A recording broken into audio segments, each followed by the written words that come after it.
profesi Bapak sebagai pedagang nasi uduk gitu. Nah, tolong Bapak ceritakan Pak Slamet R dari pernikahannya, punya anak, profesinya apa, kerja, lalu sampai bisa menjadi pedagang nasi uduk. Lalu pendapatannya sehari berapa, ceritakan yang belinya, yang ngutang, yang ini dan lain-lain. Jadi sehari-hari Bapak sampai malam. Ya, silakan Bapak ceritakan. Ya, biar audien atau penonton, pendengar bisa mendapatkan pengalaman-pengalaman yang Bapak alami sebagai pedagang nasi uduk gitu. Ya, silakan Pak. Sekarang Ya. pertama-tama saya datang Jakarta dulu kerja di suatu toko namanya toko Jatinegara, yaitu saya di situ sebagai pelayan bagian penjualan dan ngangkat-ngangkat barang dari pagi sampai sore kira-kira jam 6. Setelah itu saya berkenalan sama seorang sopir yang kerjanya yaitu narik dari Samrat Bogor ke Jatinegara.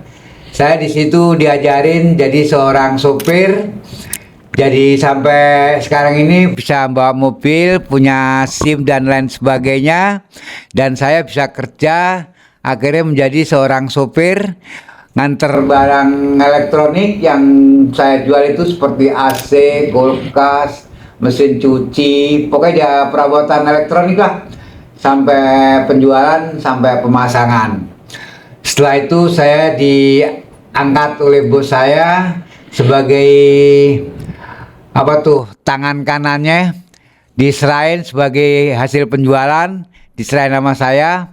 Jadi saya bisa tahu modalnya berapa, dijualnya berapa, dan saya kebetulan bisa narik seorang konsumen. Jadi siap melayani sebaik mungkin kepada konsumen. Itu begitu kepegang sama saya selalu pasti tercapai beli barang sama saya, dan saya antar sampai ke rumahnya, saya pasang dan lain sebagainya. Hari demi hari, bulan demi bulan, tahun demi tahun saya berkenalan dengan seorang perempuan kebetulan yang kerja jadi satu tempat sama saya, dan akhirnya terjadilah pacaran. Setelah pacaran terjadilah pernikahan. Begitu dalam mau pernikahan itu saya sebetulnya belum niat untuk nikah, Pak. Kenapa? Saya masih jauh ke sana untuk memikirkan orang tua saya di kampung. Orang tua saya bukan nggak punya penghasilan atau nggak punya apa-apa, tapi namanya saya itu anak pertama. Jadi pikirannya selalu kepada orang tua, gimana supaya kelak hari kemudian sebelum saya punya macam-macam untuk... Maaf Pak, tadi Bapak bicara orang tua, anak Bapak anak pertama. Ya. Coba ceritain keluarga Bapak besarnya punya adik berapa? Punya adik berapa? Saya? Ya. Saya punya adik 3. Perempuan 1, laki 1. Ya, setelah itu terjadilah pacaran sampai pernikahan. Dalam pernikahan itu sebenarnya saya belum niat, cuman saya dibohongin. Lebaran diajak main ke rumah dia, Pak, ceritanya. Main ke rumah saya, dia bilang gitu. Mang, ada apa? Kan lebaran, kita lagi libur. Daripada nggak pulang ke Jawa, main aja ke rumah, katanya. Begitu sampai rumah si perempuan, ternyata sorenya itu jam 5 habis maghrib itu udah disiapin penghulu, Pak, saya. Nah, saya kaget, bingung. Loh, ada apa ini kok masa-masa gini di sini? Ya kita kan nanti mau dinikahin, katanya. Loh, kamu kok nggak bilang sama saya? Kok tahu-tahu begini? Saya kan nggak bawa apa-apa. Nggak apa-apa, udah disiapin kok, katanya sama ibu sama bapak saya. Nah, di situ saya bingung. Dah terjadilah pernikahan itu. Ya. Akhirnya sampai lama kelamaan ya sampai punya keturunan, punya anak.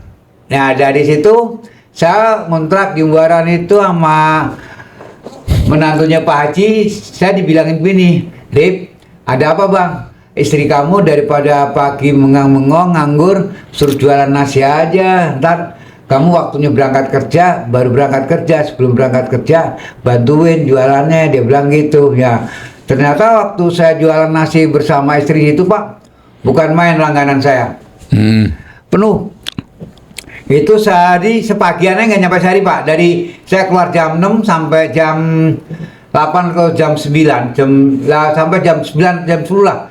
Itu saya bisa berdapatin uang sekitar 600.000. Itu udah alhamdulillah banget. Akhirnya memanjang sampai istilahnya bisa kebeli perabotan rumah tangga lah. Ya. Alhamdulillah kita bisa beli sawah dan lain sebagainya di kampung rumah mertua itu. Dan segitu terus anak udah mulai gede, sekolah. Akhirnya sampai bisa nikahin anak 2 biji itu, anak pertama dan anak kedua. Alhamdulillah boleh jualan nasi uduk itu uangnya buat nikahin itu anak 2. Sampai bisa kebeli tanah, tapi sekarang tanahnya udah dijualin habis sama anak saya. Sama anak yang pertama, sama anak laki itu. Itu anak laki itu udah emang betul-betul ngabisin semuanya Pak. Udah hari demi hari ya itu kelanjutannya sampai soalnya tuh anak pertama itu sama perempuan sama istri saya itu selalu dimanja waktu masih sekolahnya. Kerjanya camping Pak, asal liburan sekolah tuh camping kemana aja, ke gunung mana aja, sampai ketemu sama orang bule, orang Malaysia, orang Dubai, jauh-jauh pokoknya, asal pulang minta ongkos, pulang minta ongkos, berangkat lagi, pulang minta ongkos, berangkat lagi. Seminggu di hutan, pindah hutan sampai seluruh wilayah ini seperti Sukabumi dan lain sebagainya, Jawa Barat dan lain sebagainya udah dia jelajahin semua. Nah di situ mulai itu bocah pergaulannya sama anak-anak komplek Pak. Jadi tiap hari itu bukan jalan kaki, naik turun roda 4. Nah uangnya minta sama istri, nggak berani minta sama saya. Saya kalau minta sama saya bentak. Jadi dia takut, mintanya mamanya gitu istilahnya. Nah mamanya kebetulan dimanja, namanya anak laki satu-satunya, minta apa aja dibeliin. Sebulan beli motor 2 biji motor baru Pak, nggak tanggung-tanggung. Iya. Kesasat di trotoar, di flyover Pondokopi. Dia punya ban depannya nyangkut, nggak mau dibetulin. Suruh jual, minta beli baru lagi. Dibeliin baru lagi, jungkir balik. Tapi Bapak mampu kan? Mampu. Wah, berarti nggak ada masalah. Yang penting Bapaknya ada uang. Ya, Sekarang udah nggak punya uang, udah habis-habisan, udah kering kerontang. Semua udah dijualin semua sama dia ya, apa yang ada. Ya lanjut begitu udah saya nikahin, dia bilang pengen tinggal di rumah mertua, saya silakan. Tinggal di rumah mertua, di situ dia dapat bagian warisan rumah segede gini nih Pak. Bukannya ditempatin malah dikasihin kakaknya. Akhirnya minta dibeliin rumahnya sama saya. Ya. Tuh, udah saya beliin, sekarang dijual. Ya. Udah serba salah sayanya, mau bilang apa? Ya, terus? Masa iya mesti saya gebukin itu bocah? Hampir aja pas saya gebukin, terus terang aja. Ya. Kalau saya nggak inget itu udah punya anak, udah saya habisin tuh bocah, udah nggak saya tinggalin lagi dah. Iya. Ya, terus? Udah gitu sekarang ya semenjak saya marahin itu dia udah jarang-jarang ke rumah. Oh. Paling ke rumahnya nanti kalau minta. Alasan dia bilang cucu belum jajan. Ya, terus? Ya saya kasih lah. Sekedarnya paling ya bangsa 30.000, 40.000, namanya 4 anak. Ya kasihan juga, saya punya pikiran gitu. Sekarang sampai jualan nasi uduk sendiri selama ini bagaimana Bapak? Ceritain dong. Sampai tadinya punya rumah sampai nggak punya rumah. Nah sekarang rata-rata per hari itu Bapak jualan nasi uduk bisa dapat berapa omsetnya? Ya sekarang ini jualan nasi uduk terus terang minim sekali. Dulu waktu masih ada istri saya bisa masak 10 liter atau 8 liter Pak. Sekarang ini tinggal 3 liter. 3 liter aja kadang-kadang masih bersisa. Itu bisa saya tungguin sampai jam 10 siang. Karena sekarang kenapa banyaknya saingan pedagang, banyaknya orang jualan, konsumennya udah minim sekali, banyakan yang naik kendaraan itu udah jarang mampir. Karena mungkin udah bikin sarapan sendiri dari rumah atau dia bawa bekal juga gak tahu juga. Yang jelas sih udah bawa bekal kelihatannya. Dengan keadaan perekonomian yang seperti sekarang ini, udah nggak bisa ini lagi. Paling pendapatan sehari-harinya sekitar 200 lah, bisa nutup buat belanja, buat saya makan sekedarnya aja gitu. Nggak seperti dulu bisa nyimpan, bisa nabung, bisa ngasih jajan ke saudara atau bisa ngasih minjemin. Kalau saudara ada perlu dan lain sebagainya, sekarang udah buat hidup sendiri aja udah berat. Sakuin berat. Lanjutnya lagi ada yang mau disampaikan terus kan Pak? Yang saya sampaikan ya sementara ini terus terangnya saya ditolong sama yang punya rumahnya. Heeh. Jadi itu rumah rusak Pak. Iya. Suruh betulin saya. Iya. Saya betulin sedikit demi sedikit. Iya. Terus saya kira sama dia saya nggak dimintain uang kontrakan. Saya terima kasih begitu aja. Oke, jadi sekarang tidak perlu bayar kontrakan. Iya. Yang selama ini bayar sebulan berapa? 600 Oh, jadi sekarang gratis. gratis. Oke. Jadi Bapak jualan untuk cukup makan. Oke. Bisa nabung? Nabung nggak bisa Pak, soalnya karena belum bisa tempo hari udah buka tabungan saya di BRI, tersendat, akhirnya habis sudah nggak bisa ngisi lagi. Oh, jadi cukup jual buat makan, jual buat makan besok. Ya paling buat ngasih jajan cucu aja deh lebihnya. Oke. Jadi jajan cucu ya, cucu masih minta uang terus sama kakeknya ya. Iya. Tapi kan ada kebahagiaan kan Pak, kakek bisa memberikan uang jajan cucu itu kan suatu kebahagiaan tersendiri ya. Iya. Betul ya Pak? Betul, Hah? betul. Apa yang mau disampaikan? Suka cita dan duka cita selama menjalankan dagang nasi uduk, apa yang Bapak sampaikan pada para permija atau audien penonton Ya. podcast kita ini? Yang sampai saya sampaikan duka citanya selama jualan nasi uduk ini, kalau lagi pagi hujan Pak, kalau lagi pagi hujan tuh udah otomatis nggak ada pembeli yang datang. Mau nggak mau masakan yang udah kita masak nggak terjual, akhirnya gimana? Kita bagi-bagiin orang. Dengan kita bagi-bagian orang itu otomatis modal hilang. Mau belanja lagi jadi susah. Nah dari situ cari pinjaman deh, supaya besok bisa dagang. Itu. Ada yang memberikan pinjaman kepada Bapak? Ada. Biasanya orang apa? Tetangga atau teman atau saudara? Temen. Terutama teman-teman yang deket, teman dari kampung. Teman dari kampung saya juga banyak juga di Dikasih sini. pinjam berapa? Ya itu buat saya minjem nggak mau banyak-banyak, soalnya ntar mulanginya kan berat juga. Ya cukupnya buat belanja aja. Kalau sekarang ini buat belanja cukup bangsa 250 udah cukup buat belanja. Oke. Terus dikembalinya kapan? Berapa lama? Dikembalinya dia nggak pakai waktu Pak. Nah, dia bilang nanti kalau kamu udah longgar ya nggak apa-apa, kalau bisa kembaliin separuh dulu juga nggak apa-apa, nggak usah semuanya. Oke. Harapan kedepannya Bapak pengen punya apa? Punya sepeda motor, punya mobil nggak? Ya tercapai sih boleh juga punya. Punya nggak? Hah? Saya pernah punya masalahnya Pak, terus terang ya. Dulu punya motor, punya mobil, punya rumah. Punya rumah. Sekarang semuanya hilang. Hilang.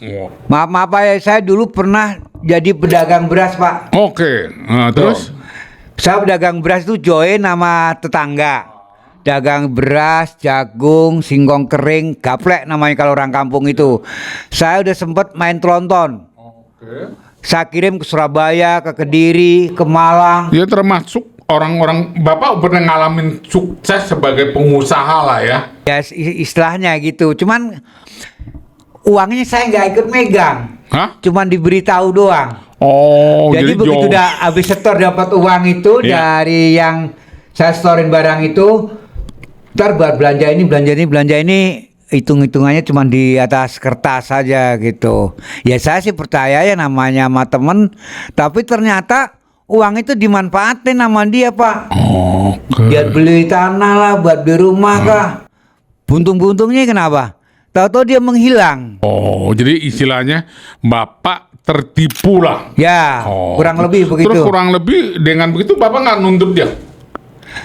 Segitu zaman gitu kan tahunnya sekitar tahun 75 78 Pak. Jadi nggak kepikiran sepanjang seperti pikiran sekarang ini Ya, gitu. oke. Terus sekarang orangnya masih ada? Udah meninggal. Oh, udah meninggal. Terus setelah itu baru Bapak bisnis kerja di Jatinegara itu? Ya. Oke. Jadi sebelumnya Bapak sudah mengalami usaha sendiri dengan join dengan teman ya, tapi karena ditipu barulah Bapak mulai bekerja nol lagi Dari nol.